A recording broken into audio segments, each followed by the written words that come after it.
మనం 2-3 రోజుల నుంచి ఎక్కువగా వింటున్నటువంటి ఒక మాట ఏంటి అంటే చైనా నుంచి మరొక కొత్త వైరస్ అనేది వచ్చింది. ఇది ప్రపంచవ్యాప్తంగా మరొకసారి విస్తరిస్తుంది. అందరికీ బాగా గుర్తుండే ఉంటుంది కోవిడ్-19. సో కరోనా టైంలో జరిగినటువంటి పరిణామాలు, లాక్డౌన్ కావచ్చు, అప్పటి ప్రజలు ఎదుర్కొన్నటువంటి సమస్యలు కావచ్చు, ఇవన్నీ చూసాం. మరి ఇప్పుడు ఈ కొత్త వైరస్ ఏంటి, ఇంత సడన్గా ఎందుకు వ్యాపిస్తుంది ఏంటి, సో మరి ఇండియాలోకి వచ్చిందా లేదా, ఇవన్నీ చూడాలి అనుకుంటే వాస్తవానికి ఇండియాలోకి వచ్చింది. ప్రస్తుతం ఈరోజు ఇండియన్ గవర్నమెంట్ ఇచ్చినటువంటి లెక్కల ప్రకారం 5 కేసులు ఇండియాలో కూడా నమోదయ్యాయి. అందులో 2 కేసులు వచ్చి బెంగళూరులో, 1 కేసు వచ్చి తమిళనాడు, 2 కేసులు వచ్చేటప్పటికి అహ్మదాబాద్.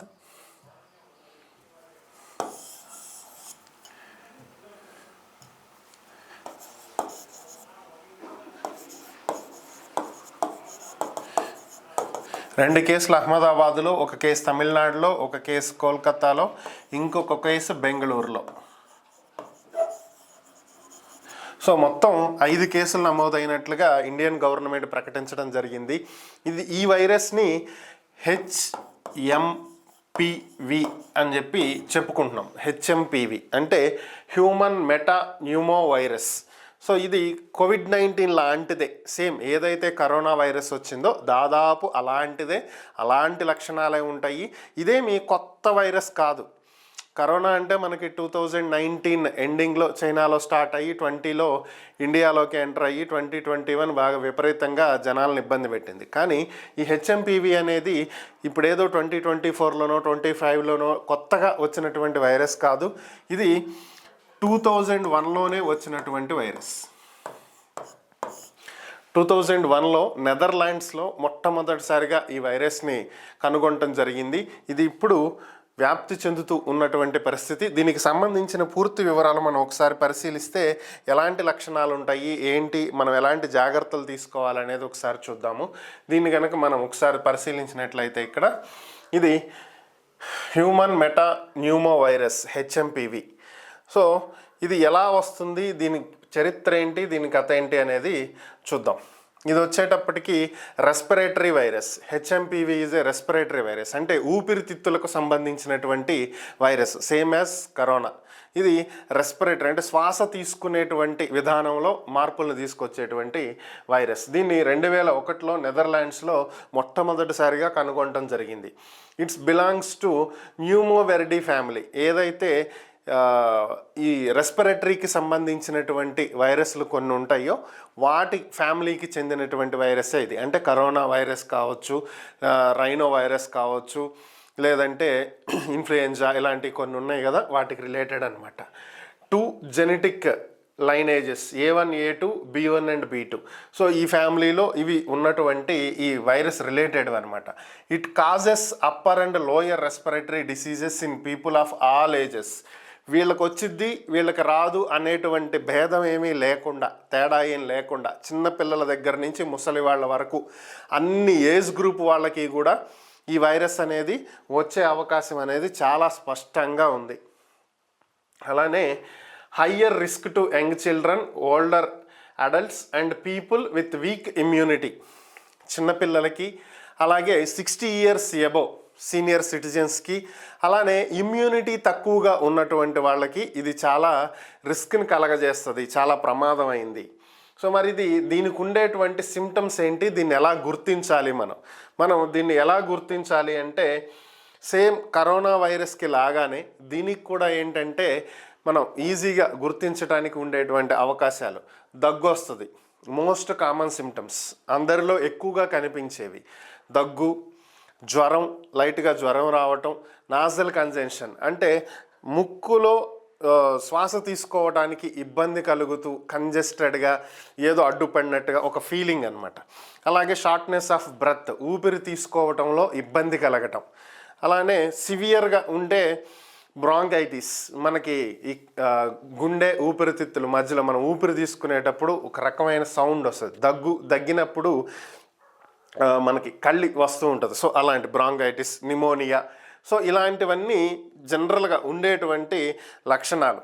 ఇంకా ఎక్కువగా రన్నీ నోస్ అంటే ఎప్పుడు ముక్కు కారుతూ ఉండటం, దగ్గు రావటం, ఊపిరి తీసుకోవటంలో ఇబ్బంది కలగటం, గొంతులో ఒక రకమైన ఫీలింగ్ అడ్డుపడినట్టు ఇన్ఫెక్షన్ లాగా సోర్ థ్రోట్ ఉండటం, అలాగే ఫీవర్ రావటం, ఒంటి మీద దద్దుర్లు ఇలాంటివి రావటం, కొంతమందిలో ర్యాషెస్ కూడా వచ్చే అవకాశం అయితే ఉంది.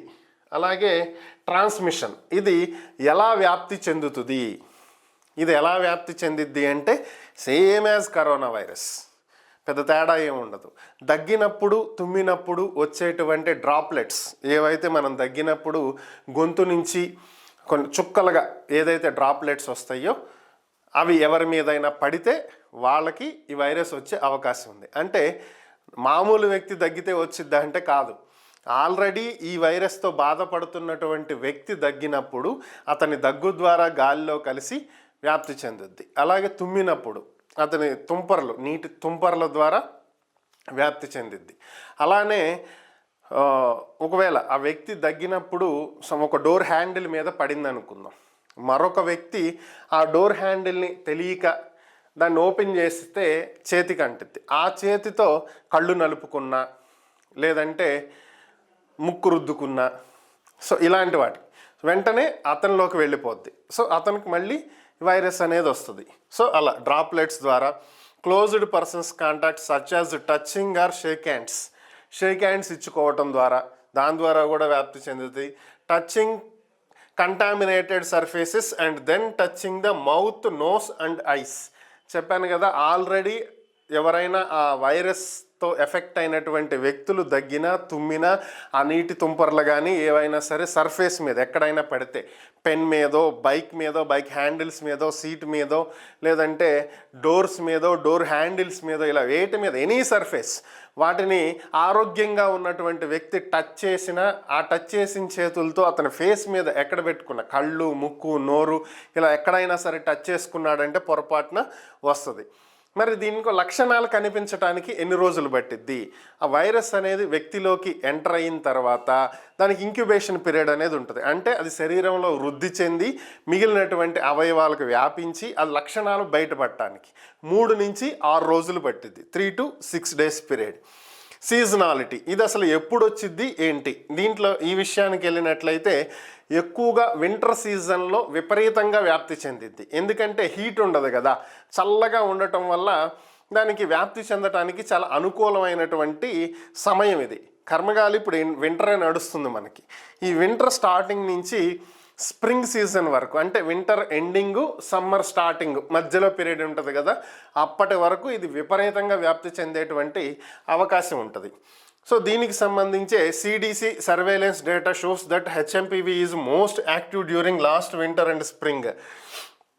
సెంటర్ ఫర్ డిసీజ్ కంట్రోల్ వాళ్ళ దగ్గర ఉన్న డేటా ప్రకారం ఇది వింటర్ నుంచి స్ప్రింగ్ సీజన్ మధ్యలో విపరీతంగా వ్యాప్తి చెందేటువంటి అవకాశం ఉంది. ప్రివెన్షన్ ఎలాగూ, దీని నుంచి బయటపడటం అంటే వచ్చిన తర్వాత తగ్గించుకుంటాం కాదు, రాకుండా చూసుకోవటం. Prevention is better than cure. ఏదో వచ్చిన తర్వాత తగ్గించుకునే కంటే అసలు రాకుండా చూసుకోవటం ఎలా? Same as COVID-19 corona virus వచ్చినప్పుడు ఎలా జాగ్రత్తలు పాటించామో సేమ్ అలానే తరచుగా చేతులు సబ్బుతో కడుక్కుంటూ ఉండటం, అట్లీస్ట్ 20 seconds, మినిమం 20 సెకండ్ల పాటు సబ్బుతో చేతులు శుభ్రంగా కడుక్కోవటం. Avoiding touching the eyes, nose or mouth with unwashed hands. చేతులు కడుక్కోకుండా ముక్కులో, నోట్లో, కళ్ళల్లో ఈ వేళ్ళు ఫింగర్స్ పెట్టుకుని రుద్దుకోవటం, టచ్ చేయటం ఇలాంటివి చేయకుండా ఉండాలి. Avoiding close contact with people who are sick. ఎవరైతే ఆల్రెడీ దగ్గు, జలుబు ఇలా వీటితో బాధపడుతూ ఉన్నారో అలాంటి వాళ్ళకి సాధ్యమైనంత వరకు దూరంగా ఉండటం. Covering the mouth and nose when cough or sneeze. ఎవరికైతే దగ్గు, కొద్దిగా జలుబు, ముక్కు కారుతూ ఉన్నటువంటి ఫీలింగ్ ఉంటుందో అలాంటి వాళ్ళు కవర్ చేసుకోవటం, ముక్కు, నోరు మాస్క్ పెట్టుకుంటామో లేకపోతే నాప్కిన్ ఇలాంటివి యూస్ చేయటం. Cleaning frequently touched surfaces. ఏవైతే మనం రెగ్యులర్గా డోర్ హ్యాండిల్స్ కానీ లేదంటే ఇలాంటి ఎక్కువగా టచ్ చేసే వాటిని వీలైనంత వరకు క్లీన్ చేయటం. అంటే ప్రతిదాన్ని ఇప్పుడు ల్యాప్టాప్ పట్టుకుంటుంటాం, ఫోన్ పట్టుకుంటుంటాం, ఫ్రీక్వెంట్గా క్లీన్ చేయమన్నారు కదా అని చెప్పి నీళ్లు పోసి కడగమని కాదు, శానిటైజరు ఇలాంటివి లైట్గా స్ప్రే చేసి తుడుచుకోవటం వల్ల ఏంటంటే వైరస్ నుంచి కొంతవరకు రక్షణ పొందొచ్చు. Staying at home when sick, జబ్బు పడినప్పుడు అంటే cough, light fever, running nose ఇలాంటివి ఉన్నప్పుడు బయట తిరిగేయకుండా ఐసోలేషన్ అనమాట. నథింగ్ బట్ అప్పుడు ఏదైతే కరోనా వైరస్ టైంలో తీసుకువెళ్ళి రూముల్లో పెట్టేసి 10 రోజులు 14 రోజులు ఇలా ఏదైతే ఐసోలేట్ చేశారో సేమ్ అంతే, ఐసోలేట్ అయితే బెటర్, ఇంకొకరికి రాకుండా ఉంటుంది. డయాగ్నోసిస్, దీన్ని ఎలా గుర్తిస్తారు? Nucleic acid amplification test, nothing but RTPCR. ఏదైతే కరోనా వైరస్ని గుర్తించడానికి అప్పట్లో ఆర్టీపీసీఆర్ టెస్టులు చేశారో అదే మెథడ్ని ఇక్కడ కూడా ఫాలో అవుతారు. Antigen detection tests are available but less reliable. Antigen detection టెస్టులు కూడా ఉన్నాయి కానీ అవి అంత నమ్మదగినవి కాదు. RTPCR test is the best. Next, seriously antibody test. Antibody టెస్ట్ని కూడా చెయ్యొచ్చు బట్ ఆర్టీపీసీఆర్ టెస్ట్నే నమ్మాలి. ట్రీట్మెంట్ ఏంటి? Treatment focus on elevating symptoms. ఏవైతే సిమ్టమ్స్ ఉంటాయో వాటి మీద ఫోకస్ చేయాలి. Staying hydrate, resting, drugs for pain and respiratory symptoms, oxygen support in severe cases. ఏదైతే గతంలో కరోనా వైరస్ వచ్చినప్పుడు ట్రీట్మెంట్లు ఇచ్చారో జలుబు తగ్గటానికి, దగ్గు తగ్గటానికి, అలానే జ్వరం తగ్గటానికి డోలో 650 విపరీతంగా అమ్ముడైంది కదా ఆ టైంలో. అలాగే హెచ్సిక్యూ, హైడ్రోక్లోరిక్ క్వీన్ అని చెప్పి అప్పట్లో విపరీతంగా అమ్మారు అవి. సో ఇలాంటి ట్యాబ్లెట్స్ వేసుకోవటం, మరీ రెస్పిరేటరీ ప్రాబ్లం, మరి హెవీగా ఉండి ఊపిరి తీసుకోలేని పరిస్థితి వస్తే ఆక్సిజన్ పెట్టుకోవటం. అప్పట్లో ఆక్సిజన్ కాన్సన్ట్రేటర్లు, అలానే హాస్పిటల్స్లో వెంటిలేటర్స్ ఇవి విపరీతంగా వాడినటువంటి పరిస్థితి, వెంటిలేషన్ మీద ఉంచడం. సో దాదాపు మరీ రిస్కీగా ఉంటే అలాంటి పరిస్థితులకి వెళ్ళటం. No specific antiviral treatment or vaccine for HMPV. ఇప్పటి వరకు దీనికి పర్టికులర్గా ఈ మెథడ్ ఫాలో అయితే తగ్గుతుంది అని కానీ, ఈ మెథడ్లో ట్రీట్మెంట్ ఇవ్వాలి అని కానీ, లేదా వ్యాక్సినేషన్ కానీ లేనే లేదు. కరోనా వైరస్ కన్నా ఒక 1 year 2 yearsలో వ్యాక్సిన్స్ తీసుకొచ్చి first dose, second dose, booster dose అని చెప్పి వేశారు కానీ దీనికి అసలు ఆ సమస్య కూడా లేదు, అసలు వేసే పనే లేదు, వ్యాక్సిన్ కూడా అందుబాటులో లేదు. Infection control measures in clinical settings. Isolation practices, droplet isolation for all adults with respiratory infections, contact and droplet isolation for infants and young children with respiratory infections. దాదాపుగా సింపుల్గా చెప్పాలంటే మాస్కులు పెట్టుకు తిరగండి అని చెప్పి ఇండైరెక్ట్గా చెబుతున్నారు. అలాగే discharge patients, control RTPCR on nasopharyngeal swabs is routinely not recommended. ప్రతిసారి ఆర్టీపీసీఆరే నమ్ముకుంటానికి లేదు. సో ఇది ఫుల్ పిక్చర్. ఇప్పుడు దాకా నేను చెప్పిందంతా మొత్తం దీంట్లో చూపించినటువంటి పరిస్థితి. ఖచ్చితంగా మనం ఎక్కడంటే అక్కడ టచ్ చేయకుండా మినిమం 6 feet సోషల్ డిస్టెన్స్, మళ్ళీ ఇప్పుడు గుర్తొచ్చి ఉంటుంది అందరికీ, సోషల్ డిస్టెన్స్ పాటిస్తూ కనీసం 3 నుంచి 6 అడుగుల దూరం ఉంటూ, ఓకే, పద్ధతిగా నడుస్తూ, ఈ దగ్గు అలాగే తుమ్ములు ఇలాంటివి ఉన్నప్పుడు ఇంట్లోనే ఉంటూ, మాస్క్ పెట్టుకునే బయటకు వస్తూ, ఇలాంటివన్నీ చేస్తే ఈ వైరస్ రాదు. ఒకవేళ కర్మగాలి వచ్చింది అంటే జ్వరము, దగ్గు రావటం, ముక్కు కారటం, ఊపిరి తీసుకోవడంలో ఇబ్బందులు కలగటం, ఇలాంటి లక్షణాలు ఏమన్నా ఉంటే డాక్టర్ని సంప్రదిస్తే దాదాపుగా 2 నుంచి 5 రోజుల ట్రీట్మెంట్లో తగ్గే అవకాశం ఉంటుంది. బాడీ డీహైడ్రేట్ అవ్వకుండా హైడ్రేషన్ డ్రింక్స్ ఇస్తారు. అలాగే పెయిన్స్ ఎక్కువగా ఉంటే పెయిన్ కిల్లర్స్ ఇస్తారు, ఫీవర్కి సంబంధించినవి ఇస్తారు.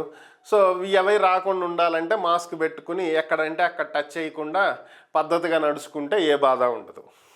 సుమారుగా 100 Fahrenheit టెంపరేచర్ ఉంటే డాక్టర్ దగ్గరికి వెళ్ళాలి. మినిమం 10 days కంటే ఎక్కువ పట్టే అవకాశం కూడా ఉంటుంది. ఓకే, సో దీని పరిస్థితి ఏంటి అంటే ప్రస్తుతం ఇండియాలో పరిస్థితి ఏంటి అనేటువంటిది పరిశీలించినట్లయితే ఇండియన్ గవర్నమెంట్ ఎమర్జెన్సీ మీటింగ్ అయితే అరేంజ్ చేయడం జరిగింది.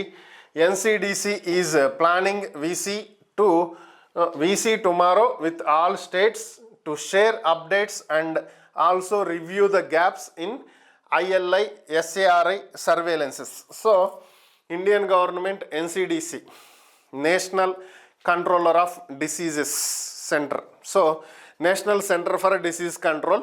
సో వీళ్ళు అన్ని స్టేట్స్ తోటి ఎమర్జెన్సీ మీటింగ్ అరేంజ్ చేశారు. ప్రస్తుతం ఉన్న పరిస్థితులు ఏంటి, ఎలా ఎదుర్కోవాలి ఏంటి అనే దాని మీద డేటా షేర్ చేసుకోబోతున్నట్లుగా సమాచారం. ఇది అన్ని రకాల వైరస్లానే ఉంటుంది, కాకపోతే కొంచెం ఇబ్బంది పెట్టేటువంటి పరిస్థితి కరోనా వైరస్ లాగా. సో కాబట్టి మనం కాస్త జాగ్రత్తగా ఉండాలి. సో ఇక్కడ చాలా రాశారు, influenza, rhinovirus, respiratory syncytial virus. So ఇలా చాలా రాశారు. ఇందులో రైనో వైరస్ అంటే భయపడాల్సిన అవసరం లేదు, మనకు రెగ్యులర్గా చేసే జలుబే రైనో వైరస్ వల్ల వస్తుంది, అదే ముక్కు కారుతూ ఉండటం అనమాట. సో సహజంగా సీజనల్ చేంజ్ అప్పుడు వర్షంలో తడిచినప్పుడు జలుబు చేస్తుంది కదా, అదే. సో ఇలాంటి ఉన్నా కూడా ఇబ్బందులు వచ్చే అవకాశం ఉంటుంది అనేది ఇక్కడ ఉద్దేశం. కాబట్టి జాగ్రత్తగా ఉండండి. మరలా లాక్డౌన్ పరిస్థితుల్లోకి తీసుకువెళ్ళే పరిస్థితులు కాకుండా ఇండియా దీని నుంచి వీలైనంత త్వరగా జాగ్రత్తగా సేఫ్గా బయటపడాలని కోరుకుందాం.